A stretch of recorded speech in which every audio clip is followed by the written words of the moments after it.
भगवान ने गीता जी में कहा, अनित्यम सुखम लोको मिमं प्राप भजस्व माम। माया के छलावे में, अनित्य भोगों में, दिखावटी सुखों में समय नष्ट मत करो।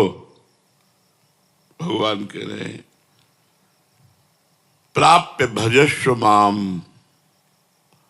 इस लोक में जो तुम्हें मनुष्य शरीर मिला है, ये भजन के लिए मिला है। कोई बिरला ही विवेकवान ये समझ पाता है कि भजन के लिए हमें मनुष्य शरीर मिला है। हम लोग क्या है, जब अपने से आगे वाले को देखते हैं कार में, विशेष सुविधाओं में, विशेष धनी, तो ऐसा लगता है कि ये सुखी है। हमें एक भ्रम बना रहता है। अपनी पत्नी, अपने धन, अपने मकान, अपने पुत्र, अपना ज्ञान, इससे हम संतुष्ट नहीं रहते। हम दूसरों की पत्नी, दूसरों के धन, दूसरों का मकान, दूसरों की सुविधा, दूसरों का बुद्धिमानी, भले वो बेईमानी से कमा रहा है, हमारे अंदर ये रहता है ये सुखी है। लेकिन आपको सच्ची कहते हैं, सुख किसमें? भगवान की सर। इसीलिए न पारमेष्ठ्यम न महेंद्रधिष्ण्यम। पारमेष्ठ्यम बहुत बड़ा पद होता है ब्रह्मा जी का। न सार्वभौमम, सार्वभौम ब्रह्मा का पद पारमेष्ठी से लेकर के बहुत छोटा है। सार्वभौम मृत्यु लोक का है, इंद्रलोक, ये सब नहीं। मतलब क्या भगवान में सुख है कि बड़े बड़े पद, बड़ी बड़ी भोग सामग्री, बड़ा ऐश्वर्य, ये सब छूट जाता है। लेकिन हम लोग अपने मन में, हमारे बगल वाला हमसे ज्यादा सुखी है, अमुक सुखी है, अगर मेरे पास इतना धन हो तो मैं सुखी हो जाऊं। 100 की सोचता है, फिर 1000 में पहुंचता है, फिर लाख में पहुंचता है, फिर करोड़ों में पहुंचता है, फिर अरबों में पहुंचता है। वो बढ़ता चला जाता है। माया का कार्य है मांग को बढ़ाना, भक्ति का कार्य है मांग को मिटा देना। जब माया में आप रहेंगे तो आपकी कामनाएं बढ़ती रहेंगी, ये हो जाए, ये हो जाए, ये हो जाए। और जब भक्ति होगी तो ये होगा, जोई जोई प्यारो करे सोई मोहि भावे। प्यारे जो करेंगे वो बहुत अच्छा करेंगे, बहुत अच्छा करेंगे, विश्वास करो। तो भगवान कह रहे हैं, अनित्यम सुखम लोको मिमम प्राप्य भजस्व माम। इस संसार में अनित्य सुखों का त्याग करके जो मेरा भजन करते हैं वही परमानंद को प्राप्त होते, भजस्व माम। लेकिन मन जो है वो हमारा साथ नहीं दे रहा, हमारी बुद्धि हमारा साथ नहीं दे रही। शरीर को ही मैं मानकर, भोगों को सत्य मानकर भगवान का विस्मरण किए हुए, भजन को छोड़े हुए लोग आशीर्वाद मांगते हैं संतों से। कोई कोई तो जबरदस्ती हाथ पकड़ के अपने ऊपर धरवाना चाहते हैं। इससे कुछ नहीं होता। यदि आप भजन नहीं करोगे, इस लोक में कोई आपको सुखी नहीं कर सकता। आप लिख लो, कागज में लिख लो, चाहे दिमाग में लिख लो, हमारी बात मान लो। भजन स्वयं करोगे तो आपके सारे पाप नष्ट होंगे, दुख नष्ट होंगे, विपत्ति नष्ट होंगे। इसलिए स्वयं को भजन करना होगा, अपना उद्धार स्वयं करना होगा। कोई किसी का उद्धार नहीं कर सकता। संत महात्मा ऋषि मुनि ये उपदेश दे सकते हैं, आपको मार्ग बता सकते हैं, पर चलना आपको ही होगा। अब ये मार्ग ऐसा है कि अब आपको हम समझाना चाहते हैं कि भगवान में बहुत सुख है। हमारे पास शब्द नहीं कि कैसे बताऊं कि आप लुभायमान हो जाएं और संसार के भोगों की तरफ से मन हटाकर भगवान का नाम जप करने लगे।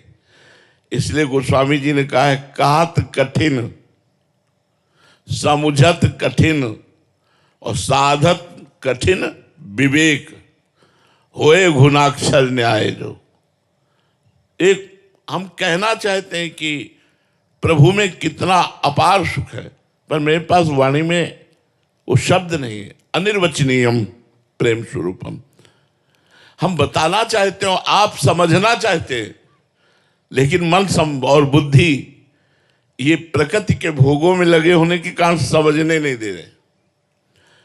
अगर विवेक जागृत हो जाए और वो एकदम उसी में तन्मय हो जाए तो बात समझ। और विवेक बाजार में तो मिलता नहीं, विवेक संतों के संग से मिलता है।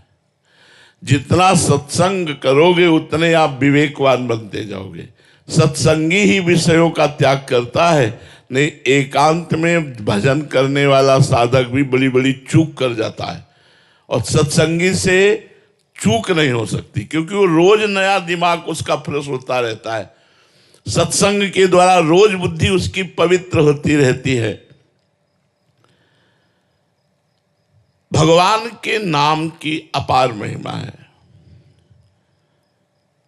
जिसको नाम जपने में मन लगने लगा तो समझो भगवान की विशेष कृपा उस पर हो गई।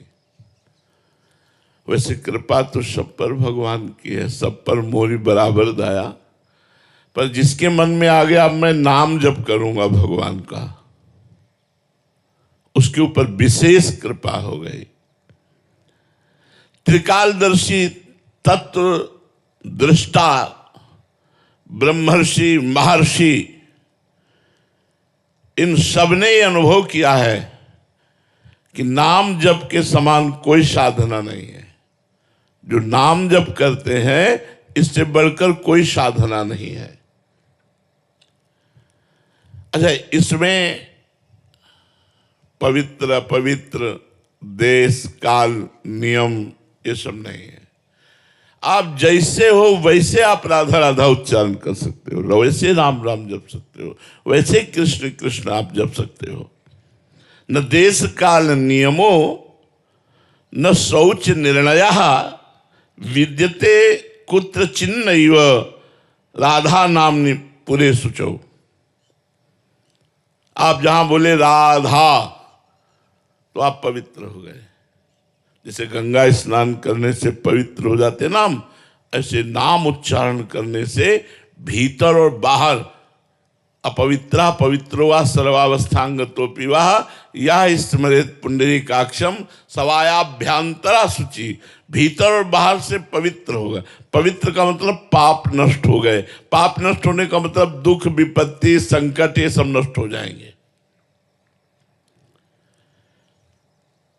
तुलसी अपने राम को रीज भजो या खींच, उल्टो सूधो जामी है खेत परे को बीज।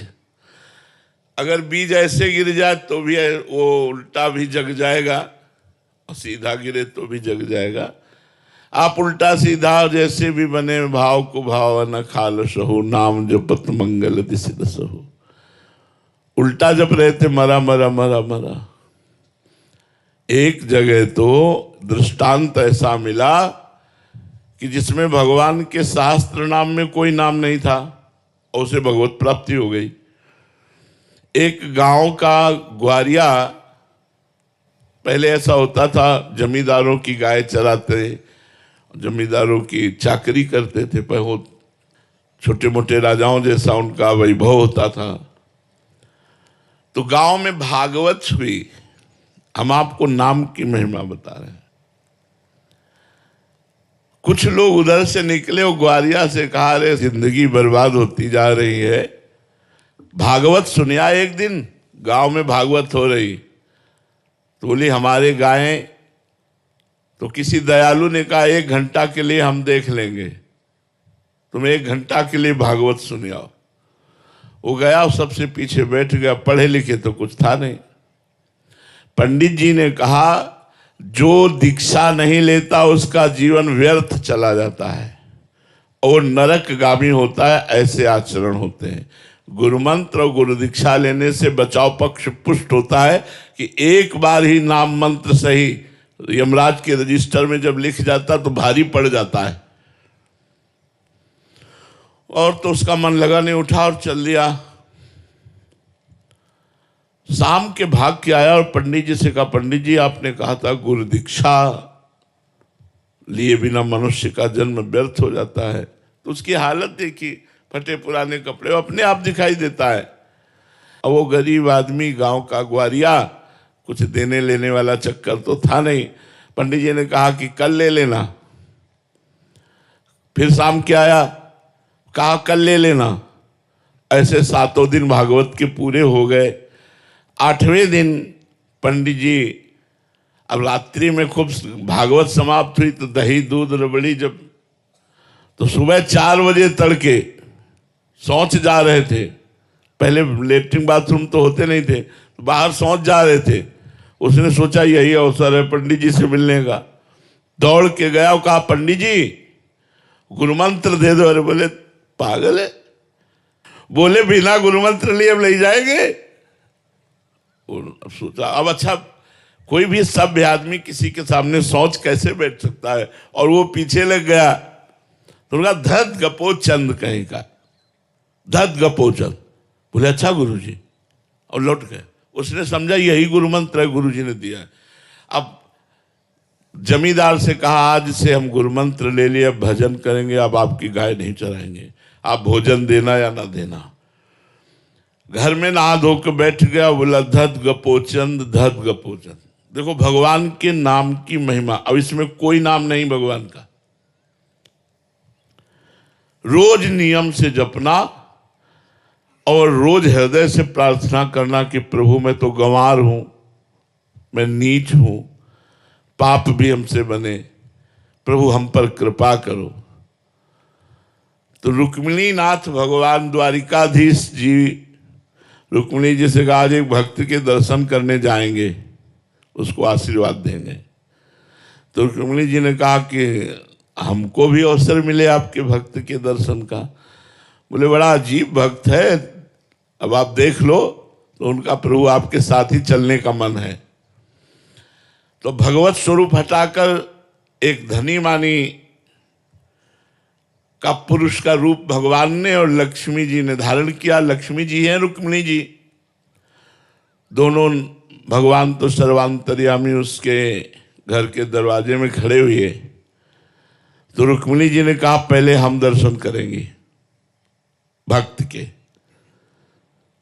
तो उनका वैसे हम पहले दर्शन करते तो ठीक रहता, अब आप दर्शन करेंगी तो देखे आओ, आप ही दर्शन करे हो।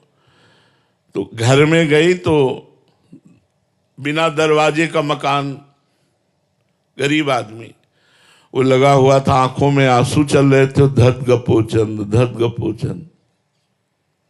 रुक्मिणी जी ने भगवान के समस्त नामों का ज्ञान रखने वाली, उन्होंने कहा ऐसा नाम तो हमने आज तक नहीं सुना।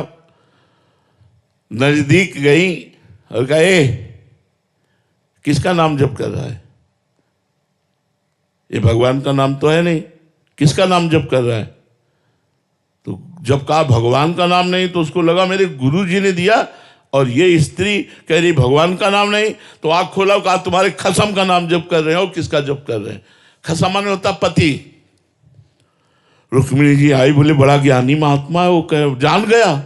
हम तो छुपे वेश में गई, लेकिन वो जान गया कि हम आपकी पत्नी हैं, और उसने कहा कि आपके पति का भजन। लेकिन प्रभु आज तक हमने इतने नाम सुने, ये नाम तो कभी सुना नहीं। तो प्रभु ये आपका नाम कैसे हो सकता है? धत गपोचंद कैसे नाम हो सकता है? भगवान ने कहा इसमें एक लीला है। देखो भगवान कर्तुम अकर्तुम अन्यथा कर्तुम सर्व समर्था सा ईश्वरा। जब कृपा करना है तो सिद्धांत भी पुष्ट कर देते हैं। बोले मैं बाल अवस्था में जब था तो माखन चोरी लीला करता था।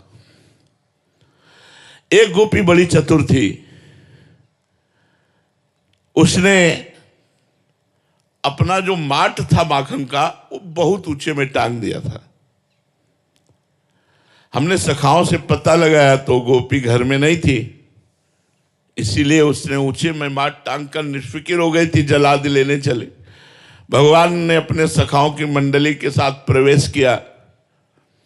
उखल के ऊपर सखा, सखा के कांधे पे ठाकुर जी।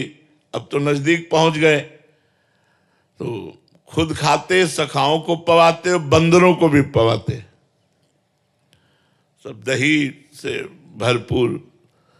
इसीलिए गोपियों के जैसा भाग्य किसका, स्वयं भगवान ने आनंद में चोरी लीला करके उनको सुख प्रदान किया। वो गोपी आई, देखा दरवाजा खुला है, समझ गई आज हमारी भगवान ने कामनाएं पूर्ण कर दी। वो भी सोचती थी कभी भगवान आवे और ऐसी लीला करे और हम पकड़कर उनको धमकावें और फिर वो उनका जो रूप है वो हम पान करें। सखाओं ने कहा कन्हैया सावधान, सब अलर्ट हो गया। अब सावधान क्या होता, दरवाजे पे कड़ी भागने का कोई अवसर नहीं। उसने कहा ए जी आप क्या कर रहे थे, चोरी? तो कहा चोरी कैसे? बोले क्यों, मेरे घर में, ये तुम्हारा घर है? सच्ची गोपी, मुझे बिल्कुल पता नहीं था कि तुम्हारा घर है, मुझे तो लगा कि मेरा ही घर है। अच्छा चलो मान लिया तुम्हारा घर है, तो माखन इतना इतना हाथ में। बोले हमें लगा कि मैया आएगी, माखन की तरफ देखा तो उसमें कुछ चींटियां थी, तो चींटियां निकालने के लिए हमने सोचा सखाओं के साथ चींटियां निकाल देते, फिर मैया आएगी आराम से पवाएगी। तो उनका महाराज चींटी अंगुली से निकलती, इतने इतने हाथ सने हुए, तो बोले जब चींटी के ऊपर ऐसे अंगुली रखते तो नीचे चली जाती, तो उसको ऐसे ऐसे करके, बड़े चतुर हो, तो मुंह में तुम्हारे क्यों लगा हुआ है? बोले एक मक्खी थी बहुत परेशान कर रही थी, बार बार मुंह में आती थी, तो भी हमने ऐसे कर लिया तो पूरा मुंह में लग गया, तो उसका दर्द गपोचर। भगवान ने कहा उस समय का दिया हुआ गोपी का नाम है, और भगवान लक्ष्मी जी के सहित गए, रुक्मिणी जी के सहित, और उसको दर्शन दिया और ब्रह्मबोध कराया। यदि हम गुरुदेव भगवान से मंत्र नाम दीक्षा लेकर जो भी वो नाम दे दें और हम नियम पूर्वक जपे, तो कहते हैं निश्चित भगवान की प्राप्ति। नाम में मरा मरा लटा तो ब्रह्म ऋषि हो गए, उल्टा नाम जपत जग जाना। तो तुलसी अपने राम को रीज भजो या खीज, उल्टो सीधो जामी है, खेत परे को बीज। देखो उल्टो सीधो कोई नाम थोड़ी शास्त्र नाम में है, लेकिन भगवत प्राप्ति हो गई। स्मर्तव्यम, स्मरण करो नाम का। श्रोतव्यम, कानों से सुनो। पठितव्यम, नाम की महिमा को पढ़ो। कीर्तितव्यम, नाम का कीर्तन करो। श्रद्धा युक्त होकर के यदि कर लिया तो सारे पापों का नाश होकर इसी जन्म में भगवत प्राप्ति हो जाएगी। नाम का चमत्कार तुम्हें बताए, काशी में जब घाटों पे रहते थे तो नाम ने ही ये भावना पैदा कर दी कि आज महादेव जी मिलेंगे। फिर दिन निकल जाता, आज महादेव जी मिलेंगे। फिर दिन निकल जाता, आज महादेव जी। रोज भावना दृढ़ होती गई और एक दिन नाम ने कृपा कर दी। नाम की बहुत कृपा, चाहे जिस संप्रदाय का हो, चाहे वो स्त्री पुरुष गृहस्थ विरक्त कोई भी हो, यदि नाम जप करे तो सारे दुखों का नाश हो जाए। नाम में प्रीति नहीं तो और साधनों में इतना दम नहीं। नाम जप करने वाला स्वयं कृतार्थ हो जाता है, औरों को कृतार्थ कर देता है। नाम जप में इतनी सामर्थ्य है कि वो भगवान को खींचता है। जैसे कृष्ण नाम जीव को खींचता है और भगवान को भी खींचता है। आप नाम जप कर रहे हैं जितना, उतने भगवान आपकी तरफ दृष्टि कर रहे हैं, आकर्षित हो रहे हैं, कृपा कर रहे हैं। आकृष्टा कृत चेतसाम सुमहता मुच्चाटनम चांगहसा मा चांडाल ममूक लोक सुलभो वश्यम च मुक्ति स्त्रिया। नो दीक्षाम न च दक्षिणाम न च पुरश्चर्या मनागीक्षते मंत्रोयम रसना इस प्रसेव फलति श्री राधा नामात्मका। यदि आप राधा राधा उच्चारण करते हैं परंतु आपने दीक्षा नहीं ली तो यही दीक्षा हो गई। जो सुन रहे हो ना कि राधा राधा जपो, ये दीक्षा हो गई। तो कह रहे हैं आकृष्टाकृत चेतसाम, आपके चित्त को जो विषय आकर्षण कर रहे हैं वो नहीं कर पाएंगे और प्रभु की तरफ आकर्षित हो जाएगा आपका चित्त। आप चाहे चांडालवत आचरण करने वाले हो, मां चांडाल ममुक, बिल्कुल नीच आचरण करने वाले हो और राधा राधा राधा नाम जप कर रहे हैं, वो आपके चित्त को आकृष्ट करके भगवान के चरणों में पहुंचा देगा। वश्यम च मुक्ति स्त्रिया, मुक्ति उसके वश में ऐसे हो जाएगी जैसे पतिव्रता पत्नी अपने पति में आसक्त हो जाती है। मतलब मुक्ति उसके पीछे डूलेगी जो नाम जप कर रहा है, लेकिन निरंतर। नो दीक्षाम, मत दीक्षा लो, न च दक्षिणाम, कोई दान मत करो, दक्षिणा मत दो, न च पुरश्चर्याम, इसका कोई पुरस्चरण भी नहीं कि इतने लाख का हम अनुष्ठान लेते हैं। बस रसना इस प्रसेव, तुम्हारी जिह्वा से स्पर्श होना चाहिए, राधा राधा राधा राधा, राम राम राम राम, कृष्ण कृष्ण कृष्ण, साम सदाशिव साम, परम मंगल हो जाएगा। इसलिए सबसे प्रार्थना है चलते फिरते उठते बैठते नाम जप कीजिए और कुछ समय एकांत में बैठकर नाम जप कीजिए।